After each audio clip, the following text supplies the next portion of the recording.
Greetings, ladies and gents, and welcome to this latest narration of the web series The Nature of Predators. If you're new to the series, there is a playlist listed down below in the description, and as always, I hope that you enjoy. Chapter 173. Memory Transcription Subject, Captain Soblin, United Nations Fleet Command. Date, Standardized Human Time, March 25th, 2137. Aside from my visit following the Battle of Earth, I hadn't been to the Kolshian homeworld in a long time. Rousseau used to invite me to family celebrations when he'd return home and pass along his stories from the warfront. On occasion, I accepted my protégé's offers to mingle with his family. I hadn't been interested in the reminders of my non-existent loved ones, but seeing his happiness with his relatives, so it had been years since I wandered the city. The UN transport touched down on a rooftop landing pad, and I could see the time hadn't changed the Federation capital much. Massive arrangements of flowers were maintained atop buildings, with a more complex artworks denoting prestige. Botany was viewed as the most peaceful, prey-like pastime, but this was the sole planet where it was a lucrative career. There was no architecture with as many adornments as the School of the Flora, which took in students from across the galaxy. Each building had its own color scheme, with words spelled out in Kolshian and pretentious common engravings. It crossed my mind that even the name of the diplomat's tongue stemmed from the word Commonwealth, showing who really was in charge. Yet, for centuries, no race had realized who the Federation served. With a full scale of what had been taken from Grogent kind, the skyline that once inspired me with awe and purpose smelled rotten. While our masked Tyler and Samantha were enamored by the view from on high, I didn't want to waste a second sightseeing. There was still work to do, ensuring that the secret cast ended today. I couldn't return to Earth, where Hunter and Viseth needed my guidance, until the mission was seen to completion. I hadn't even allowed myself to think the future until the victory was ours. I could act as a father again. It blew my mind that we defeated the Shadow Fleet, and that subservient species could reclaim power of our own lives. Alpha was at humanity's mercy, and I hoped the Predators would use that power to sniff out any other secrets the conspiracy had. "Let's get moving," I grumbled. "Remind me why we landed on the roofs, not on the streets." Tyler heaved a sigh. "You know why. There's no telling how the Kolshians will react to Predators touching down in their grill. Last thing we need is to get caught up in a stampede, or to get mobbed or shot at. For all we know, there's Shadow Cast agents lying in wait to gun us down. I feel like there was something in that last thought. Maybe someone saw us landing here, and standing here admiring the view was painting a target on our backs." "Baldy's right," Anzo chimed in, my claws angled towards him in a threatening gesture, due to the use of that nickname. "Sooner we find out what happened to Slanek and get out of here, the better." Samantha leaned back on her heels. "We need a way down to the surface." "Well, I can see the whole city while I'm admiring the view. The crowds are over there by the Federation Hall, along with some shit burning. Means that we're clear to head down. I say we take the elevator and walk out the front door," Tyler growled. The female human shrugged. "Beats listening to Baldy screaming in my ear, rappelling down the side of a skyscraper. I'm not sure what the plan is to flash out the Shadowcast, but I'm glad another team's responsible for seizing the governance hall." "That's where I'm useful. I've been here several times, and I know the basic layout," I chimed in. "Some civilian might talk to me about who's involved with seditious activity. That's our best bet to get any insider info." Tyler nodded in agreement with my plan before we hurried down the rooftop access. The skyscraper, which appeared to have been a hedge fund management venture, was all but vacant. Pooling the resources of wealthy investors didn't seem to be a priority, with Predator ships in orbital control. Electricity hadn't been cut off, so the four of us squeezed into the elevator. I shouldered my rifle, ready for any threat, when we reached the lobby. There was nobody to greet us when the door swung open at the ground floor. Even the dumbest Kolshian knew that camping out in a towering tower wasn't ideal if antimatter bombs hit. "Well, I see I might be able to get Kolshians to talk to us. That might be more difficult than it seems with humans here. I remember how Russell shuddered when he first saw Marcel." The reason seeking out information would be a struggle became evident once someone saw our group hustling out of the street. A single scream from a passerby, followed by pointing at us with an indigo tentacle, caused anyone walking nearby to scatter. I contemplated where the Kolshians wouldn't be able to run, which left anyone who stayed in their residences After taking a moment to catch my bearings, I led the humans towards the setting sun. Our posse traipsed down the eerie sidewalk. I knew that we were forced to barge into someone's home and intimidate them. All we sought was a small pointer in the right direction, for anyone who might talk to us willingly.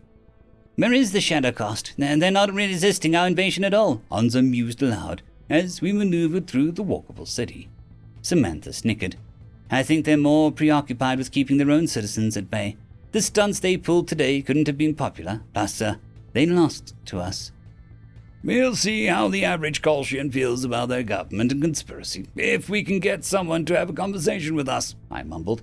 "But first, I need you two to act predatory. Nobody's crawling out of the woodwork to speak with us, so we need to bust into someone's home and get some pointers." "What?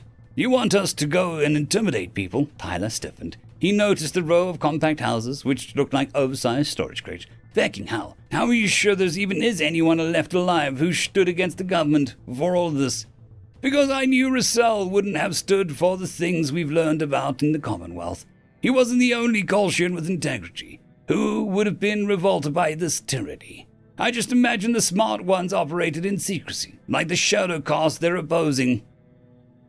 "You better be right, Soblin, or we're wasting precious time that they could be using to tie up loose ends. What happens to Slinek doesn't hinge on my plan. You have no alternative ideas for where to start the search, and no intel on the shadow caste's location. Are you in or are you out?" Tyler hesitated. "You sure have a wonderful ways of speaking to your commanding officer. But you're right, we ain't got nothing on these guys. They're ghosts. The civvies are likely as anyone to have theories. Maybe the Kolshians got an Area 51 place." "Hey, what?" "Secret base that everyone guesses what the government's doing there, even if it's under the ocean like their nukes. That's way too big a search area. We gotta narrow it down. So tell me what door we're kicking down."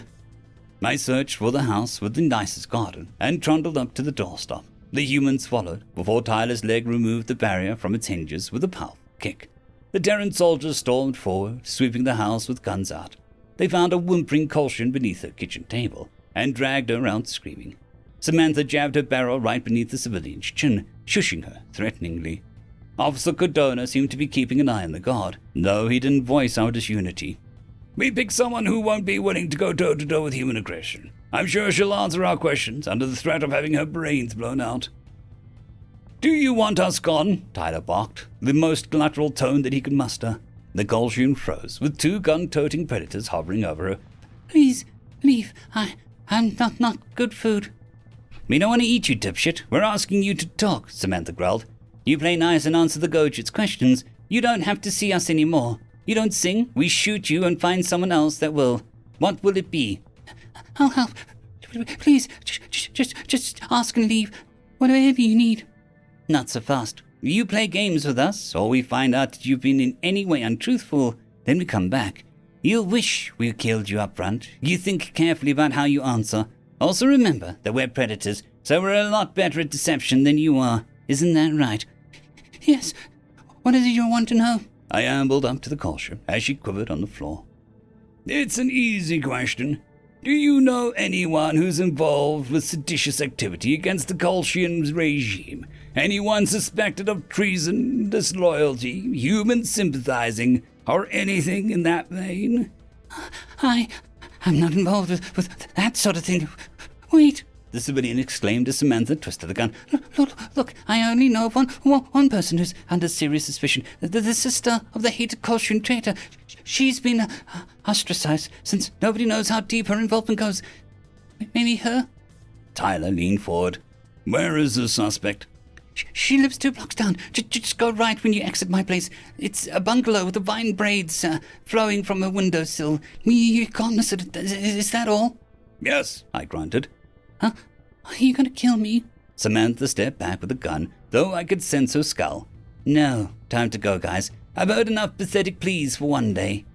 I turned on my heel, ignoring the stare of an abnormally quiet Onzo. That yodel must have sensed my own doubt creeping in. He was thinking, just as I was, that the Kolshian's rumor seemed like a shallow guidance to act on. I hoped this lead would bear fruit, but our sweep could turn into a long search. Familial relations to a traitor didn't mean the suspect agreed with his ideas, or was involved with resisting her government. However, She might know which players her brother had been connected to, so we could question those people with her help. It merited investigation. Even her partiality to us was uncertain. Let's hope Sam is clear that we're not going to intimidate this Gulshan. We need a potential ally to like us. We couldn't seek out the shadow cast without proper information. I kept my complaints about the ceaseless walking to myself, and instead led the way towards the suspected rebel's home. The single-story home was classier than the cramped dwelling we'd broken into. The last stop size had facilitated an easy sweep for our initial interrogation. As promised, thick vines flowed in artificial entanglements from each window. Faint recognition chimed in my head as I gazed at the peach stucco and the manicured teal lawn. Was this somewhere I had visited long ago? I hadn't associated with many people on this planet.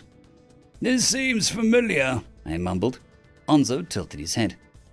It's familiar because of the lawn. That quaint shade of turquoise matches the grass species indigenous to Skargar. That must have been imported from off-world. The owner takes botany seriously. To spend that many credits on... Not that. It's like this place is tickling my memory. Samantha crossed her arms. If you say it came to you in a dream, I'm going to backhand you. Maybe it's nothing. But it's not like every building in Alpha looks like. Anyway, we shouldn't be wasting time. I'll knock since we don't want her seeing you two first. Fine. We'll stand off in the corner and time out. Onzo poked his ears before trotting up to the doorstep ahead of me. And I'll talk to the Kulshian about interesting flora and their evolutionary quirks. We're gonna hit it off if I have any say. I hustled after him, wrapping my claws against the frame. You'll do no such thing. We need to be babbling primitives scaring her. The door swung open seconds after I knocked, suggesting the habitant saw us coming. The Kulshian skin was a light purple, with features that I would recognize even after a decade. Her demeanor was sheepish, but her posture shifted once she focused on me. Her bulbous eyes widened with recognition, emotions swirling within. I stared at her in shock, feeling the buried guilt for my treatment of Marcel return. That answered who her traitorous brother was. My heart broke to know my first officer's name was being dragged through the mud. The yodel squinted with puzzlement as I threw myself forward and wrapped Orsal in a hug. "Oh, so you're French with the Skulshian?" Sam shuffled into view, huffing. "I'm thinking the same thing. Whose side are you on, Soblin?" "Right, it's fine. I saw the predators on your approach. I knew they were here," Orsal stammered as she avoided looking at the Terrans. I have many questions for you, Soblin. The first of which is, why are you with them?" "Because they're good people who deserve support. They're trying to repair the galaxy, and I trust them with that responsibility. Besides that, I owe them," I grumbled. "I should have protected Russell, Orsi, and I'm sorry." Tyler inched forward, tilting his head. "A real talk, why are you so familiar with this Kulshian?" "This is Russell's sister, Tyler. You know, my first officer, the one who saved Marcel." "No shit. Well, I'll be damned." The tall human's body language warmed in an instant, abandoning his standoffish posture. "Marcel would love to talk to you, but for now, we'll take care of you. I ain't forgot how much humanity owes Russell. Gojits might have wiped us out if not for him. That makes you one of us. Your name's Orsi." Orsal shifted with discomfort, clasping her tentacles together. My name is Orsal. You don't hate me?" "Why would I hate you? 'Cause you were born a Kulshian? That's dumb as folks hating us 'cause our eyes are different. We're here for the shadow cast." "I'm not their biggest fan. Please, come in. I don't want anyone seeing you talking to me." Orsal shied away as the humans padded into the residence. Onzo and I trailed behind, inspecting the interiors, photographs, and plants. My personal connection to this Kulshian likely helped her to accept that the Terrans weren't an immediate threat. There was no telling what she knew about the conspiratorial government, but I was pleased that she expressed distaste. It was also reassuring that Tyler spoke as if she was a friend, because I couldn't leave her to face whatever consequences were coming. I owed it to Russell to get her off-world safely, with dirty and antimatter hanging over Arthur. "One problem, if I'm not mistaken, Orsal looks outright disgusted by predators. I'm not sure she actually wanted to invite them inside, or would want to stick with us, even with a guarantee of protection." Oblivious Tyler made himself at home, slouching in the kitchen chair. "Right, then, I'll get to the point. Is it true you're working against the Kulshian government?" "Who told you that?" Orsal hissed. "That's why we're here. We asked around and were told that your brother, that Russell, was a traitor, and you might be too." "Again, slandering Russell's name. Forgive me for raising my voice. I'm not challenging you." I heaved a sigh. "Orsi, The humans aren't going to go off on a single insult. Believe it or not, they're immensely patient. I've challenged their wishes directly, even argued in bad faith and nothing happened. They don't experience bloodlust. My anger issues are much worse than Tyler's, Anders added. Humans are soft. I was in the process of scientifically verifying that you can manipulate them just by adopting a cute expression. If you want to be treated like a child, Officer Cardona growled. Look, Osel, we're trying to figure out where the Shadow Fleet's been hiding all these years. We were looking for someone who already wanted to take them down, and has a head start searching. Given that I heard you say that you don't like them, we're on the same side. No, we're not. I haven't lifted a tentacle against the government, Colholsham protested. People spoke out after learning about the Omnivores, and every one of them disappeared within a day. Our leaders scare me almost as much as you do. I know that they don't have our best interests at heart, and they'll do things like sacrificing evac shuttles. But what could I do? I didn't want to end up like Russell. Everyone hates my race, so I can't leave. I wrapped my arms around Orsal's shoulders as tears streamed down her face. Easy. I understand what it's like to be viewed as a monster. Maybe even to view yourself as a monster. So do the humans. Just because you didn't want to be killed doesn't mean that you supported the Shadow Caste. I'm not with humanity. I don't like or trust predators, and I'm certainly not pleased that they've taken over my planet. Brissel told me to trust humans, just like you did, Soflin, but I hoped never to interact with them. Whatever you say about bloodlust, they're built for killing, the same way a flower is coded to bloom, so don't think I'll overlook their cursed lifestyle. I won't serve you, humans. If you need to kill me for that, get over with. Samantha had turned her back on the conversation, struggling to withhold her comments. Onzo had drifted to her side, and since the Yoto skill was in intellect rather than nurturing, I had already set my piece on humanity's kindness to no avail. That left the stupefied Tyler, who rose from his chair in a slow increments. The human sank to one knee in front of Orsel, rather than remaining at his full height. The Colchian gasped as the predator pulled her into a gentle hug, despite the insults that she'd lobbed at his species. If this display of empathy didn't convince her, nothing would. Tyler pulled away, bowing his head. I am disappointed to hear those thoughts, but thank you for your honesty. I'm sorry that we frightened you so much, but we won't kill you, pinky promise. You ain't got to do nothing you don't want, or to like us. I mean, I wanted aliens to like me, but I guess it's hard when my lifestyle disgusts you. What I need is to remind you that we both don't like the Shadow Fleet, so having him gone helps us all. Plus, if you wanted to kill everyone in Alpha, we could have glassed you, Sam commented.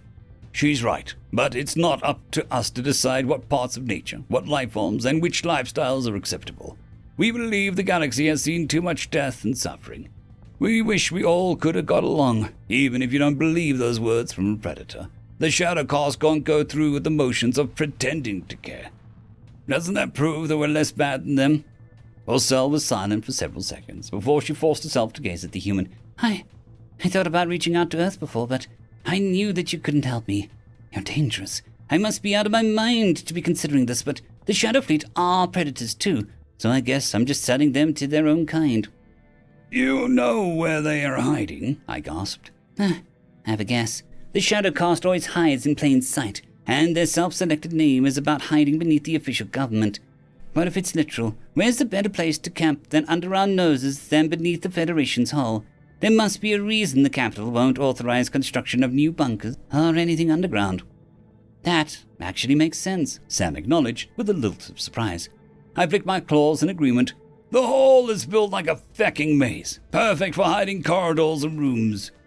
Ain't certain, but it's worth looking. Thanks, Orsel, Tyler growled. Join us. I know how you feel about humans, but you don't really think Russell was all wrong. We can help you start over. Also, if we find the Shadow Caste, you can see the truth with your own eyes. You'll know that they are the enemy of all sapient life, not us. The Colchian shuddered. I'll join you in case you need more insight about Alpha. It's for the best to see if those monsters are taken out. Besides, it's not really a choice. If the Shadow Caste hangs around and they find out I helped you, I'm dead. That won't happen under our watch, and you have my word. We'll make sure Russell's name isn't tarnished any longer. He had compassion for one of ours, and it cost him everything. I only hope that I can show half of the same kindness with you. Welcome to our family. Onzo wagged his tail. Welcome! I'll get in contact with the UN command on the way. Let's go send those Shadow Fleet pricks to an early grave. Samantha raised a gun in agreement. Come on, you heard the yodel. I coaxed Oxel out the door, grateful that I could achieve some penance for Russell's demise. His relatives were the closest thing I had to surviving family, apart from Hunter. I hoped our theory about the Shadowcast location was correct, and that it correlated with where Slanek had been taken. Beyond rescuing that Vendel, we deserved the truth about why the Kolshians had set forth to rid the galaxy of predators. After everything we'd endured to get here, I was confident our team could face these final revelations together. It felt right for humanity to bring down the Federation's secrets on the same day our empire crumbled. End of chapter. I would just quickly like to thank the T5 peeps: Dragon Soup, Cold War Boomerwaffen, Severin Cerberus, Red Panda 121, Leslie 517, Bushmaster 177, Casper Arnholtz, Cam Maxwell, Sans the Skeleton, Lightjock, Dragzoon W.R.E, and Lord Azrakal. Thank you very much.